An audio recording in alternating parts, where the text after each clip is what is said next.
എത്ര കഴിച്ചാലും മടുക്കില്ല എന്നൊക്കെ പറയില്ല, അതുപോലത്തെ ഒരു ഐറ്റമാണ് കേട്ടോ ഇന്നത്തേത്. ഉണ്ടാക്കിയെടുക്കാൻ വളരെ സിമ്പിളാണ്.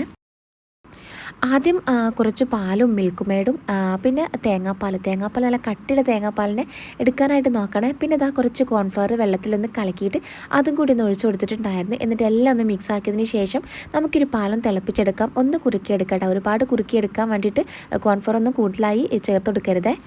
തിളച്ചതിന് ശേഷം ആ ഒരു പാലിൻ്റെ മിക്സ് നമുക്ക് മാറ്റി വെക്കാം. ഇനിയിപ്പോൾ ഇതാ പുഡിംഗ് ഒന്ന് സെറ്റ് ചെയ്യാൻ വേണ്ടിയിട്ട് ഒരു ട്രൈയിലേക്ക് ബ്രെഡിൻ്റെ സൈഡ് വശമൊക്കെ ഒന്ന് കട്ട് ചെയ്തിട്ട് ഇതുപോലെ ഒന്ന് നിരത്തി കൊടുത്തിട്ടുണ്ടായിരുന്നു. എന്നിട്ട് ഇത് അതിൻ്റെ മുകളിലായിട്ട് ആ ഒരു പാലിൻ്റെ മിക്സ് കുറച്ചൊന്ന് ഒഴിച്ചു കൊടുക്കുക. എന്നിട്ട് ഇതുപോലെ ചോക്ലേറ്റ് ഒന്ന് ഗ്രേറ്റ് ചെയ്തെടുത്തിട്ട് അത് ചേർത്ത് കൊടുത്തിട്ടുണ്ടായിരുന്നു.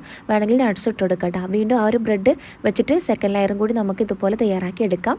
വീണ്ടും അതിൻ്റെ മുകളിലായിട്ട് പാലിൻ്റെ മിക്സ് ചേർത്ത് കൊടുക്കുക. പിന്നെ കുറച്ച് മിൽക്ക് മെയ്ഡും കൂടി ഞാനൊന്ന് ചേർത്ത് കൊടുത്തിട്ടുണ്ടായിരുന്നേ. ഇനിയിപ്പോൾ ഇതാ വിപ്പിംഗ് ക്രീമാണ്. വിപ്പിംഗ് ക്രീം നമ്മൾ നേരത്തെ വിപ്പ് ചെയ്ത് വെച്ചിട്ടുണ്ടായിരുന്നു. അപ്പോൾ അതും കൂടി ഇതുപോലെ സ്പ്രെഡാക്കി കൊടുക്കുക.